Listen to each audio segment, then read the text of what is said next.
All right. Hello, everybody. What's going on? Saturday night's main event happened last night, and I'm ready to talk about it. Rhea versus Naya started off the night. Pretty cool start. I didn't watch the full match. Honestly, I didn't watch the whole start of it.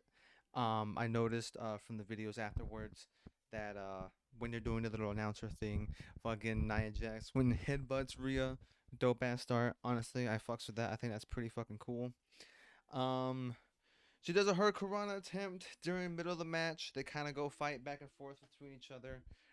It's typical Rhea Nia stuff. This was actually probably one of their better matches out of the ones that they've had. I caught like I said the last half honestly, but it wasn't as by the numbers. I usually remember these kind of matches being because Rhea and Nia, like I said, is probably their most like Rhea's most like constant reoccurring opponent. So they usually kind of have this. No, we're gonna go through the motions of what we're gonna go through and normally do. But this match was pretty good. Hit a very cool code red. And then what was it? Nia does a second rope senton onto Rhea, which I thought was pretty fucking devastating. Like that shit looked like goddamn broke the bitch's spine. It fucking hurt her fucking insides internally. She's gonna have some serious damage with that one. Um, they do a Rhea tries to go for a power bomb. Well, as she does the power bomb, then she switches into an annihilator. Rhea goes for a top rope crossbody to the outside, which I thought was pretty fucking cool. That was really good form on that. Annihilator. She gets her with that, hits her to the back this time. She instead of being front facing upwards, Rhea's flipped over. Annihilator bridge. Um, then later on, near to the end of the match, Rhea Ripley she hits an electric chair, which I believe is the catalyst for her victory. She retains the title, and what do you expect? I expected this. Pretty much most people expected that going into it. Yeah, it was a good match though. It was like I said, it's probably one of her better match that she's had with Naya. And when I was watching this live, it literally went like straight, like 30 seconds, right straight into the Sheamus versus Braun match. And then honestly, I thought that one was pretty alright as well. Not too much to say about it from my personal perspective. We got it on right here. One of the things that I thought was pretty cool was that Sheamus catches Sheamus catches Braun and he just fucking tosses him to the ring bell area. That was really fucking dope. It shows that Sheamus is he's still got it, man. He's still strong as hell. He picks him up, a full charging Braun breaker. You don't want to mess with that, but then he goes and tosses his ass. That was sick. That was pretty damn dope.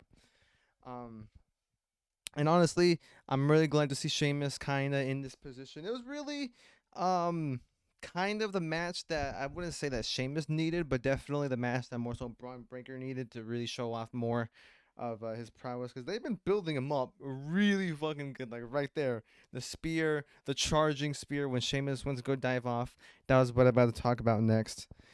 That was some hard shit. That hurt me watching it, and I'm thinking they're definitely using this time right now to build up Jacob Fatu and definitely Braun Breaker. These two guys are definitely gonna be like big ass stars in the future if they just kept them on this momentum, because Braun, young guy, he's still got tons in him, and he's a real powerhouse to be reckoned with, honestly.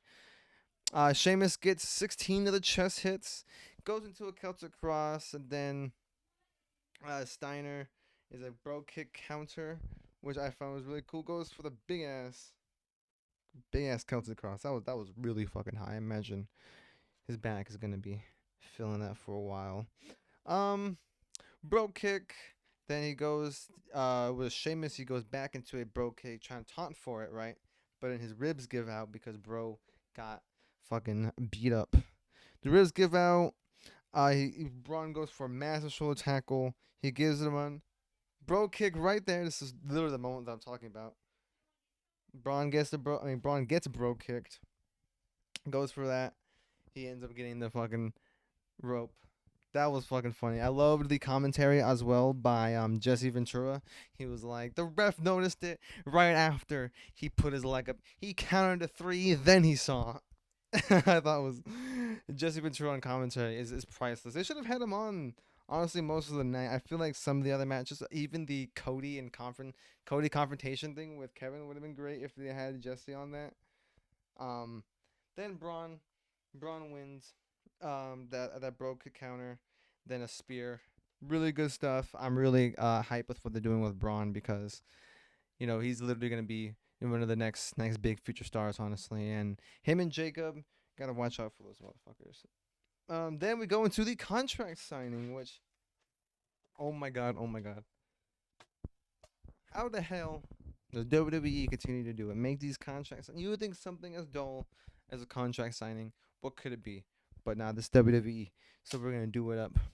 Shawn Michaels, like I said, comes out. He tells the audience how he's sent out here because Nick Aldis couldn't get the fucking job done. So it's his turn to get out here.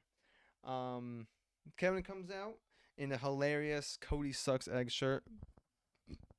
I honestly, even though I am a fan of Cody, last video I was wearing a Cody Rhodes shirt. I would love to own that shirt. It's just a very very comical shirt. Um, they do their entrances. Great. This is what I wanted to talk about mainly. If this was somebody's first time viewing WWE, if this was their first time watching professional wrestling, this segment does it perfectly just by watching it. Like how you can discern who's the baby face, who's the heel, who's the good guy, who's the bad guy to the audience, just by them walking out. Kevin Owens, title on his side, and fans are trying to reach out to him. He's like, get the fuck away from me, don't touch me, you know. And then Cody comes out, super big baby face smile, hands out to the audience, everything. So their WWE does a great job at displaying what the audience is, what they want the audience to see, and as well Michael Cole doing a good job of relaying the information at why this is even happening. Why does Kevin have that championship?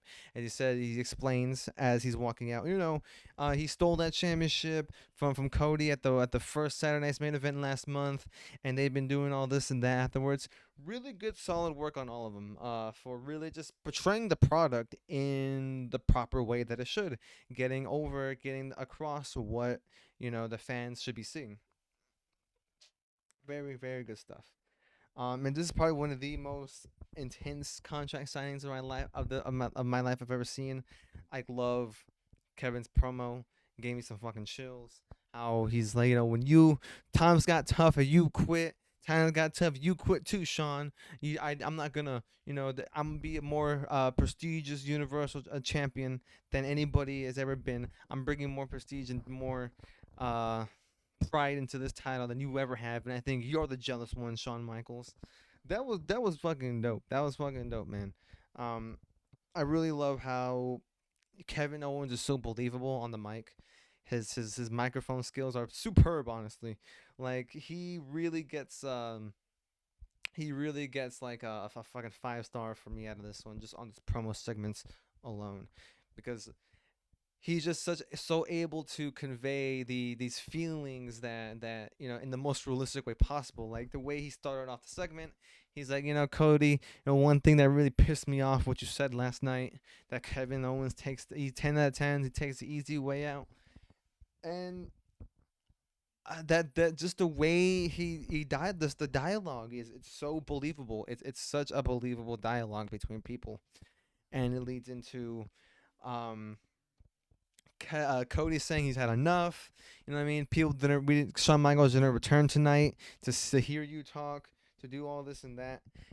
And Cody cuts a good promo. But definitely the star of the show of this segment was for sure Kevin Owens and HBK when he says, God, Jesus, Kevin, you just sound jealous, to what Kevin's previously said, saying, all the pyro, all the fanfare, all your face on the poster, everything, that's all gonna be me, and I'm taking that away from you. Like that man, like, yeah, he believes that shit. He believes that shit for real. He's gonna take that shit away from you, Cody. He fully knows in his heart that he can do it, and it leads into Shawn Michaels and Cody Rhodes stepping away. Well, actually, they hang up the titles, of course. You know what I mean, to display above the ring. Then they're about to walk off. Kevin Owens, bah, cheap shot over to Cody Rhodes. Shawn Michaels like, hey, what the hell are you doing? You can't be doing that. Kick to the gut. He's about to do a pop-up pile driver, but Cody's not having none of that. He's able to fend them off a little bit, and Shawn Michaels hits him with a sweet chin of music in San Antonio. So fucking cool. We got HBK. He's besides CM Punk. Shawn Michaels is one of my favorite wrestlers this ever. One of my all-time favorites. He's so fucking cool. Really fucking dope. This contract signing, yeah, was just probably the best segment besides the upcoming one next to the night. It's literally what my note says right here. One of the best contract signings that's ever. And then next we up the shit that the shit that I was really excited for. The one big SOB Braun Strowman versus Jacob Fatu. This was fucking cool. This was Jacob cuts a sick backstage promo. You know what I'm saying? You've never been in a ring with someone like me. There's a cool little like half freestyle as he's going to gorilla position. You know, he says, Jacob Fatu is gonna beat you post to post on MSNBC, coast to coast. Hell yeah, I like that. Um, I can see why they call this motherfucker the Samoan werewolf, right? Has one of the best form suicide dives through the middle rope, and in the replay, he literally looks like a fucking werewolf pouncing just out the fucking ring out to Braun Strowman. That was some really good form on that from him. And yeah, this match was kind of it was a little bit back to exchange for a little bit in the ring. This was mainly build up for the tail end of this once Braun got Jacob to the outside. Then Braun Strowman does his little tank thing he's going to do, but on the third time, Fatu was ready for it. Fatu comes back. He's ready to destroy Braun. He got hit by two of those prior, but after this one, he's had enough. He's done with it. So this is when he just starts unleashing, this flurry of unhuman like proportions onto Braun Strowman here. The ref, he's begging him for him to come back. He's like, you gotta do this. So I need you here, and he just kills the referee. He kills Braun Strowman. He just hits him with those hip attacks one after another, just annihilating him. Braun gets some good collar on him, a broken nose, busted face, just looking totally decimated, looking like he just got fucking wrecked by a goddamn monster. And then, oh man, my favorite part is when all the referees try to come in because Jacob has the chair and he just tosses this fucking chair at the referee's head. This dude running in is one of the most hysterical and like coolest things I've seen. But no, this is how you do it, man. This is how you build up a fucking monster. Have him do some amazing springboard moonsaults, just perfect form. Like this is like this is monster versus monster. But I feel like now maybe Braun is kind of done just being the big. Like Michael Cole put it himself. The big monster has been slain, and now that's Jacob Fatu. Now the monster among men has been slain for the new monster, that being Jacob Fatu, a man that can do way cooler things like this one more springboard moonsault. I never seen Strowman do that shit. So, definitely like a passing of the torch ish, right? You'd say, one monster to another. I thought this was really good. This is how you put over an uncontrollable beast, and honestly, yeah, this is exactly what they needed to do for Jake to get him over and to portray this, because they've been talking about it all the time on the ring. They talked about it on the way to the ring. He was like, Jacob Fatu, he spent 3 stints in prison before the age of 18, and then he said he wanted to come to WWE so he can beat people legally. Which I thought was pretty fucking hilarious. Note by Michael Cole there. Then one more springboard moonsault. Fucking Jacob kills. Goddamn. He just killed him. He literally just killed Braun Strowman. And with that, that's on to the next segment, right? Gunther, not segment, but next match, Gunther versus Jay Uso. Who did I think was gonna win this? I thought Gunther was gonna win this pretty easily by far. But it was a good match, honestly. It was a good it wasn't, I wouldn't say a good 50-50 match because it really wasn't. It was more of like a 70-30ish and kind of switching a little bit more percentages depending on what.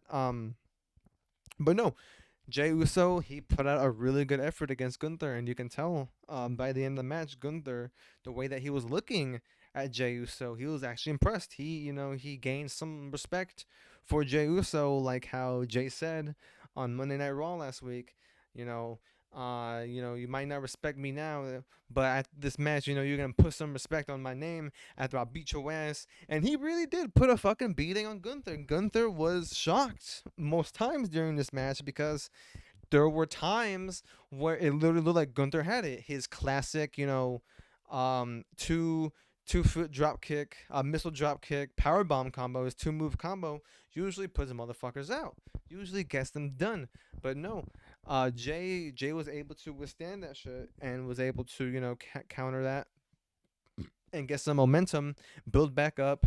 Hits the spear, hits the super kick, a fucking perfect, nicely formed as well Uso splash to Gunther, and I really thought he actually might have had it.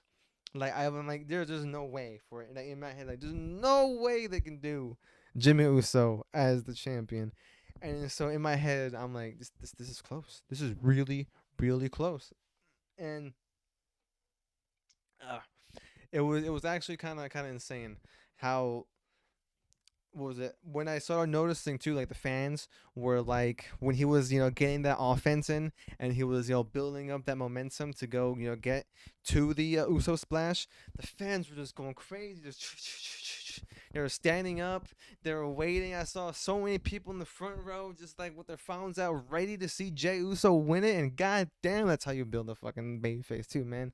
He has the crowd absolutely on his side, and it was honestly like a cool ass thing to see. It would have been insane if he won. The crowd probably would have been fucking nuts if Jey Uso won that, honestly. Um, but unfortunately, Gunther, after that flurry of assaults, Jay goes into the corner. He tries to charge him for one more spear. Gunther kind of counters it, gets him into the powerbomb position. One massive powerbomb. He gets him, rolls him back up easily. Two big fucking power bombs. Jey Uso is out in 1, 2, 3. And the way Gunther stacked Jey Uso leads me to somewhat believe they're gonna maybe do something with that on Monday Night Raw or something, because Jay could be like, I almost had you, but the way you covered me, G, was not allow me to kick out. You completely pancake folded over me, so I was not able to kick out, or just something. I feel like there's a little bit of something they could do with that, because it seemed a little too like obvious for me, at least for someone who just like loves to observe. Like there's a little bit too something obvious that could be there for that. But then with that, we end the show. I thought probably out of 10, I'd probably give it like two McDonald's strawberry banana milkshakes out of 10. That was damn pretty good. That was pretty damn good. Um, it satisfied what needed to be satisfied. It was it's what you expected it to be, and but it did it in better ways than I thought. It definitely built up Jacob in the way that they need to in the future. Braun had a really good showing. Breaker, not Strowman. Strowman he got fucking killed. He got killed. He fucking killed him. Um, and no, I feel like every other match on the card and segment was just about what it needed to be. So yeah, no, with that, that's the end of the video.